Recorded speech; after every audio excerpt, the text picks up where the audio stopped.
피타고라스와 유대인, 고대 문명의 지적 교류 미스터리. 안녕하십니까? 대추방맹이 TV를 방문해 주신 열혈 지식 탐험대 여러분, 환영합니다. 일부 탐험대분께서는 눈치채셨겠지만 왜 고대 피타고라스를 이렇게 여러 회에 걸쳐 특집으로 방송하는가에 대한 대답입니다. 이 미스터리한 역사 추적의 소구점은 현 시대에 혼돈된 사상의 원류를 찾아 연결고리의 진실을 파헤쳐 보다 보면 여러분의 세계관이 조금은 확장될지도 모릅니다. 자, 그럼 함께 달려보겠습니다.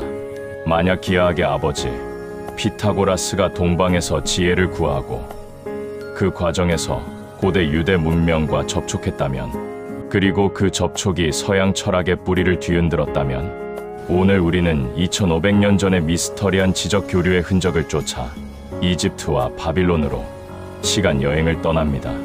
이 주제는 국내뿐 아니라 영미권, 유럽권 학계에서도 뜨거운 논쟁거리입니다.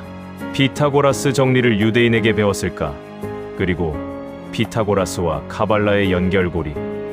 피타고라스가 유대인에게 종교적, 사상적 영향을 주었을까요? 아니면 반대로 유대인에게서 기하학과 영혼의 윤회 사상을 배웠을까요? 이 고대 만남의 진실을 흥미진진하게 파헤쳐 보겠습니다. 좋아요와 구독, 알림 설정으로 이 역대급 미스터리 추적에 동참해 주세요. 참고로 카발라는 유대교 신비주의 사상을 의미하며 히브리어로 받아들여진 것 또는 전승이라는 뜻을 가지고 있습니다. 이는 입에서 입으로 전해진 비밀스러운 지혜와 전통을 가리킵니다. 카발라는 단순히 신비주의 교리를 넘어 신과 우주, 인간 존재에 대한 깊은 이해를 추구하는 복잡하고 방대한 사상 체계입니다. 카발라는 유대교 내의 신비 전통을 넘어 서양의 오컬트, 뉴에이지 사상, 마법, 연금술, 수비학 등 광범위한 분야에 영향을 미쳤습니다.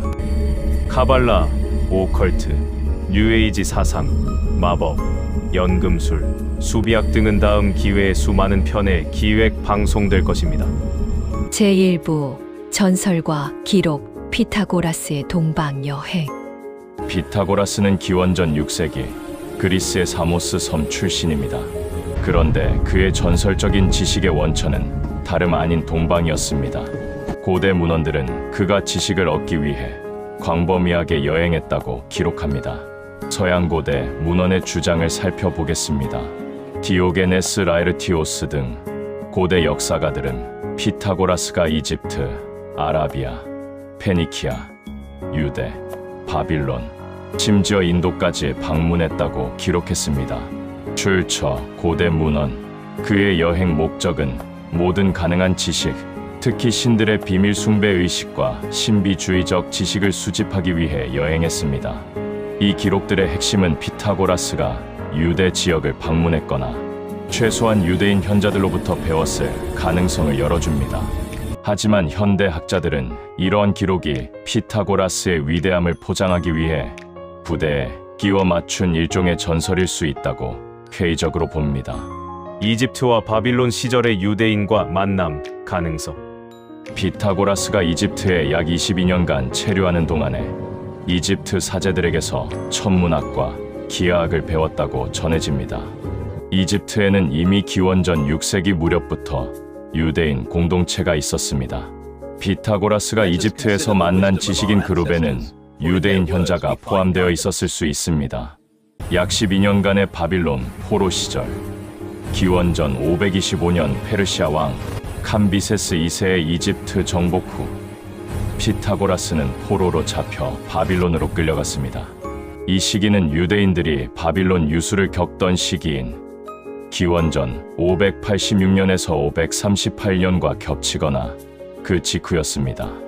유대인과의 최대 접촉 지점, 피타고라스는 바빌론에서 마기라고 불리는 페르시아 사제들에게 배웠습니다. 마기는 조로아스터교의 사제들이지만 바빌론의 광범위한 문화 환경 속에서 피타고라스가 유대인 현자들과 직접 혹은 간접적으로 교류했을 가능성이 가장 높았던 시기입니다.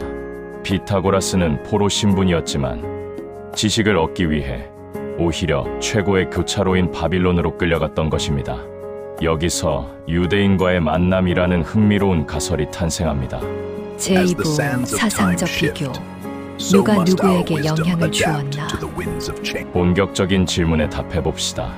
피타고라스와 유대 문명 간에 어떤 지적 교류가 있었을까요? 학계는 크게 두 가지 영역에 주목합니다. 한 가지 영역은 종교 및 사상적 영향, 영혼의 윤회입니다. 피타고라스의 메템프시코시스, 피타고라스의 가장 확실한 가르침 중 하나는 영혼의 윤회입니다.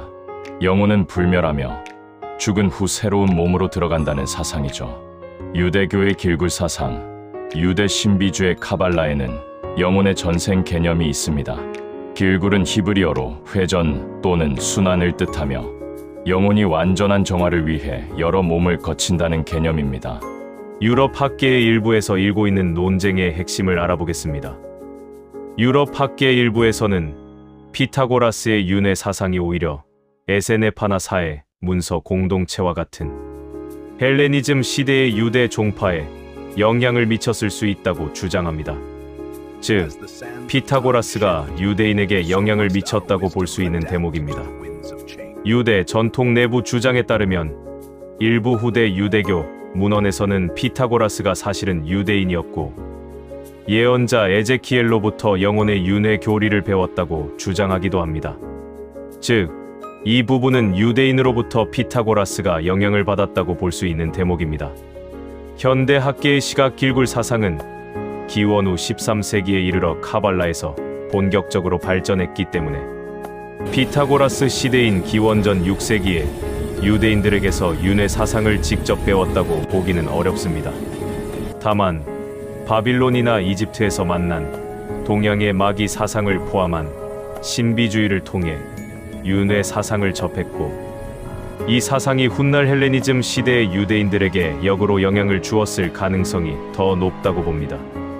두 번째 영역은 기하학적 영향을 준 피타고라스 정리의 진실입니다. 피타고라스는 유대인에게서 기하학을 배웠을까? 고대 유대 문명은 위대한 철학적, 종교적 업적을 남겼지만 기하학적 지식은 바빌론이나 이집트처럼 체계적이고 기록 중심적이지는 않았습니다. 그러면 바빌로니아와 이집트의 지식에 대해 알아보겠습니다. 바빌로니아는 놀랍게도 피타고라스 정리는 피타고라스가 태어나기에 1000년 전부터 이미 바빌로니아 사람들이 토지 측량 등을 위해 사용하고 있었습니다. 이집트에서는 이집트의 사제들 또한 실용적인 기하학 지식을 가지고 있었습니다.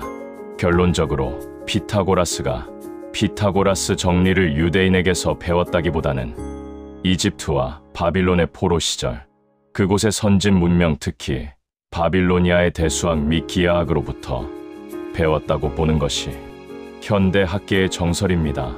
이 지식의 원천에는 유대인들이 아닌 바빌로니아, 이집트의 사제와 마귀들이 있었습니다. 제3부 결론. 교류의 흔적과 학계의 해석. 피타고라스가 유대인을 방문했다는 고대 기록은 전설에 가깝지만 그가 지혜를 찾은 고대 근동 지역이 바로 유대 문명과 접촉하는 지점이었습니다. 그의 사상과 유대 사상 사이의 연관성은 어떻게 해석해야 할까요? 현대 학계의 복잡한 속내를 들여다보겠습니다. 영미권과 유럽 학계의 현대 학자들은 고대 그리스 철학이 동방, 특히 바빌로니아와 이집트의 영향을 받았음을 인정합니다. 피타고라스는 이 동방 지식을 그리스 세계에 가져온 매개자로 봅니다. 피타고라스와 유대인의 상호 영향, 가장 세련된 학문적 관점은 주고받았다는 것입니다. 피타고라스에서 유대인에게 영향을 준 부분은 피타고라스와 플라톤으로 대표되는 그리스 철학, 특히 영혼의 불멸성, 금욕주의적 생활 방식 등은 기원전 3세기 이후 헬레니즘 시대에 유대 철학자들에게 강력한 영향을 미쳤습니다. 예를 들면 필로나 요세푸스의 모세 전기에는 피타고라스 전설의 영향이 보인다는 주장입니다. 유대인이 그리스인에게 영향을 준 부분은 유대교의 독특한 일신론, 윤리적 개념 등은 당대 그리스, 로마 지식인들에게 신선한 충격이었으며 훗날 그리스도교의 탄생을 통해 서양 철학에 결정적인 영향을 미쳤습니다. 숨겨진 연결고리 에세네파. 가설. 일부 학자들은 피타고라스 공동체에 긍욕적이고 재산을 공유하며 비밀스러운 의식을 중시하는 생활 방식이 훗날 에세네파의 생활 양식에 영향을 주었을 가능성을 제기합니다. 이것이 피타고라스가 유대인에게 준 가장 실질적인 영향일 수 있습니다. 결국 피타고라스와 유대인 현자들의 직접 만남은 입증하기 어렵습니다. 하지만 그들이 공유했던 이집트와 바빌론이라는 지적 용광로를 통해 두 문명은 끊임없이 사상을 주고받으며 서양 문명의 기초를 다졌습니다. 이 고대 세계의 복잡하고 아름다운 지적 상호작용이야말로 우리가 주목해야 할 진정한 미스터리입니다. 자, 오늘도 마무리할 시간이 다 되었습니다. 고대 문명의 역사를 들여다볼수록 그들의 지혜가 얼마나 서로 얽혀 있는지 깨닫게 됩니다. 피타고라스의 기하학과 신비주의가 바빌론에서 그리고 유대인과의 만남의 경계에서 탄생했듯이 말입니다. 고대의 지적 교류에 대한 여러분의 생각은 어떠신가요? 댓글로 여러분의 의견을 나눠주세요. 다음 시간에는 미스터리 추적, 피타고라스, 피라미드, 유대인의 고대 오컬트 기원의 흥미진진한 대장정의 추적을 시작해 보겠습니다. 놓치지 않으려면 구독 버튼 꼭 눌러주세요. 여러분의 응원이 큰 힘이 됩니다. 지금까지 대추방맹이 TV의 진행자 대추였습니다.